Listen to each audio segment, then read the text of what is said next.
There's an interesting phrase from an ancient prophet, and it says, "In due season, your harvest will come."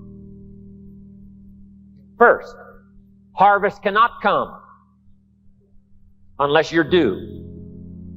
Harvest does not come to those who did not plant all those months ago called the spring. Harvest does not come to those that hope. Harvest does not come to those that wish. Harvest does not come to those who have their fingers crossed.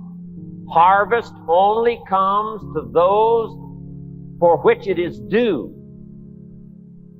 Harvest only comes to those that have planted, that did the job, that told the story, that gave the invitation, that conducted the meeting. You've got to make the expenditure up front.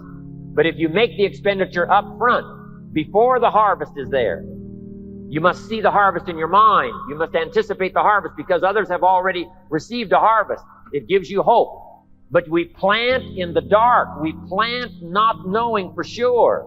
But if you'll take the risk and talk, if you'll take the risk and go, if you'll take the risk and serve, if you'll take the risk and give an opportunity to someone, if you'll take a risk and get on an airplane, if you'll take a risk and go see the people, if you'll take a risk and conduct a meeting, I promise you, as time unfolds, your harvest will come. If you put your heart and soul into it, your harvest will come.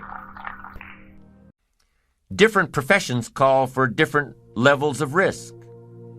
There's an old saying, no risk, no reward. Maybe that's the case in life, I don't know. It's a personal decision, one you have to make, regarding how much risk you're comfortable in taking with your life and your future and your money. It's a personal decision. What I do know is that there are different types of ambition, different types, and each has its own reward.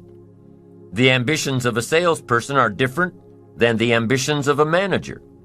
The ambitions of a manager or an executive are different than the ambitions of an entrepreneur. The ambitions of an entrepreneur are different than the ambitions of an artist or a scientist or a teacher. With different levels of ambition come different levels of risk and different levels of reward. Salespeople are probably more able to handle risk than managers and professionals. And the higher the risk, the higher the earning potential. Entrepreneurs are probably even more risk-oriented. They have to be.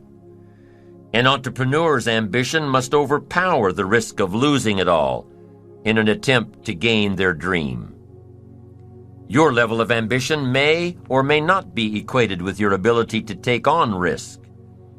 Most people can't deal with so much failure to reach success. There are only a few people, even among the most ambitious, that have the tenacity, intestinal fortitude, tolerance level to follow a risky ambition. Whatever the level of ambition, whatever the level of risk, there must always be the discipline to overcome the failures and see the end result. To keep trying until. Jonas Salk kept working through his failures until he developed the polio vaccine. Whatever your level of ambition, keep doing it until you get there. The riskier the ambition, the greater need for stability in your personal life. If you've got everything on the line in your business, you'll want to make sure everything is in line at home. John D. Rockefeller was very frugal in his personal habits, but he was willing to take risks, big risks, with investments and debts, risks that made his colleagues shudder. Remember, the first step is to define a plan. It may not be ideal, but you're taking the first steps. And when you follow your plan, the money you put away today will help you build your financial independence tomorrow. And with financial independence, the result of your ambition, the reward of your ambition, with financial independence comes freedom like you've never known before. Freedom and options. To live where you want to live, to do what you want to do, to go where you want to go, to drive what you want to drive, to support the causes you want to support. With financial independence comes the freedom of choice.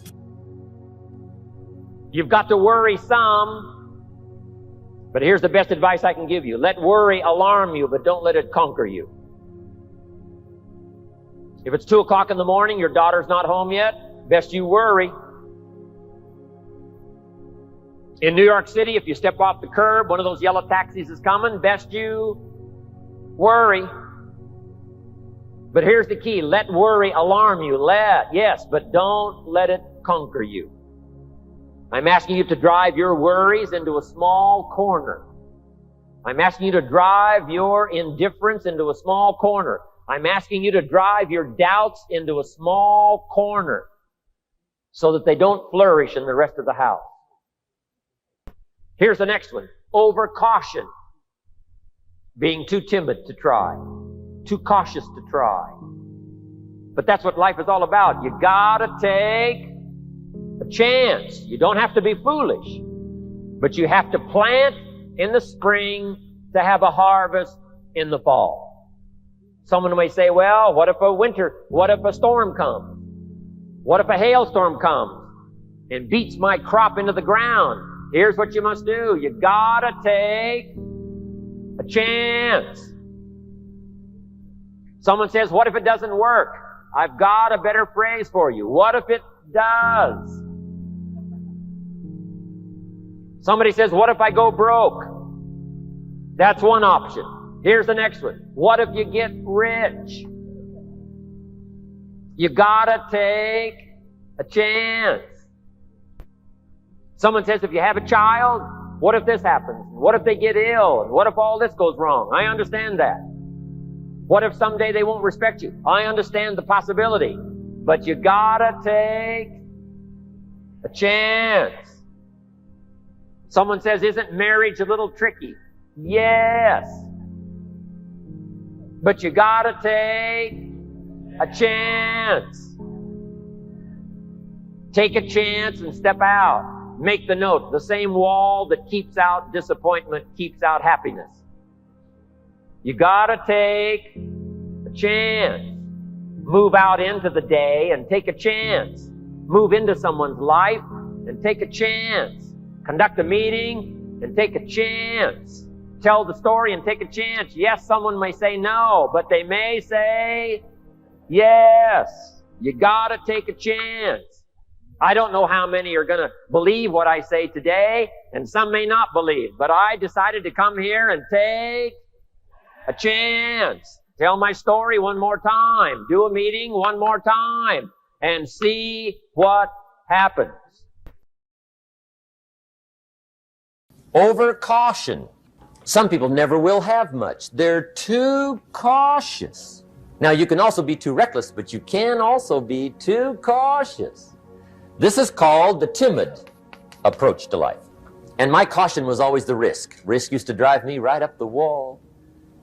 I used to say, what if this happens? It's called the language of the poor. What if this happens? And on top of that, if this was to happen, look at the fix I'd be in. I better not try. I could always ace myself out. Then I'll tell you what changed my whole life when I finally discovered it's all risky. The minute you were born, it got risky. If you think trying is risky, wait till they hand you the bill for not trying. If you think investing is risky, wait till you get the tab for not investing. See, it's all risky. Getting married is risky. Having children is risky. Going into business is risky. Investing your money is risky. It's all risky. I'll tell you how risky life is. You're not going to get out alive. The Englishman says, well, if that's the way it's going to work out, let's give it a go. Right, that's what it's for. Give it a go. Somebody says, yeah, but I'm looking for safety and security. Fine, then huddle in a corner. We'll cover you with a sheet, bring you 3 meals a day. And we'll protect you, feed you, look after you, care for you. We won't let anything happen to you. And you'll probably live to be 100. The guy said, well, yeah, I'd live to be 100. But what a way to live. Right. What a way to live safe and secure. Don't ask for security. Ask for adventure. Better to live 30 years full of adventure than 100 years safe in the corner. And see, it's not important how long you live. What's important is how you live. I've got a good phrase for you to jot down. You cannot drift to the top of the mountain. If you want to see the view from the top, you have to climb. You have to climb steady. You have to climb true. You have to climb consistently. You cannot drift. You cannot say, ho-hum, oh, maybe it'll work out. I've got my fingers crossed. That is not a good policy. It is not a good philosophy. If you want values, you've got to work for them. If you want to see the view from the top, you've got to steadily climb. So I'm asking you to fight indifference. Don't let it be part of you. Resist it with all of your ability. Just because spring comes is no sign you're going to look good in the harvest. You must take advantage of it. Springtime now is not very long. In space language, we call it the window of opportunity. When they get ready to shoot the rockets off into space, there's a certain period of time where it's time to go. If they don't go when it's time to go, they have to wait for another cycle of time to pass before it's time to go again. Spring doesn't last all summer. Spring doesn't last all year. It's usually a brief period of time. So make this note. Learn to recognize the spring, and then learn to recognize the urgency of taking advantage of the spring. Also, you must get busy on all of your springs. There's just a handful of springs that's been given to each of us. I just lost my father a few weeks ago. He lived to be age 93. But it seemed as though his life still was short, even with 93 years. I wanted a few more years, but I guess if you had 200 years to live, you would want a couple of more. We always wish for those extra years, but 93 years for my father seemed like a very brief time. And life is fairly brief, short. We've just got a few springs. Sometimes people make the remark, I've got 20 more years. And here's the real truth about it. No, you've got 20 more springs. 20 more chances at a springtime. So here's what you must do. Take advantage of every one. Don't let the opportunities slip through your fingers. The opportunity to speak to someone. The opportunity to conduct a meeting. At the longest, life is brief. Take advantage of every opportunity to be with your family. Every opportunity to be with a friend. Learn to value life in all of its precious moments. We call these moments of opportunity. The moments don't last forever. My presentation is not going to last forever. This day is not going to last for the next 6 months. It's only going to last for a little while. But the little while that comes, put your heart into it. Lean into it. Like you're doing today, take notes. Lean forward. Get everything you can while the opportunity is here, because the window opens and then it closes. The meeting opens and then it's over. The day starts and then it concludes. So every time the sun comes up, take advantage of that day. Every time somebody presents themselves, take advantage of that opportunity. Every time you have a chance to do like I'm doing here today, to tell your story, do it and tell your story well. Put your heart and soul into it, because life is brief at the longest. None of us lack the capacity.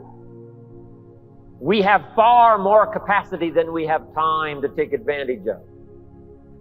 I do read a record where it says, all that time ago, some people lived to be 700 years, 800 years, 900 years old. I feel a little shortchanged when I only have the chance maybe to live 70, 80, 90, 100 years. When all that time ago, the record says, some lived to be 700, 800, 900 years.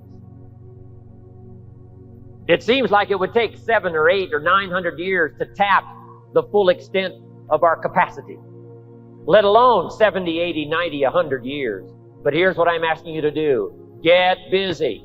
You've got more brain power than you've used so far. You've got more potential than you've used so far. You've got more strength than you've possibly used so far. No telling how many languages you can learn. No telling how far you can go. No telling how strong you can get until you get busy working on yourself and see if you can't tap all of your full potential. People might have put you down in the past. I'm telling you, those days are over. People that have told you you're too short. People that have told you you're too tall, you're too old, you're too young. I'm telling you, the old idea about your limitations of the past, those days are gone forever.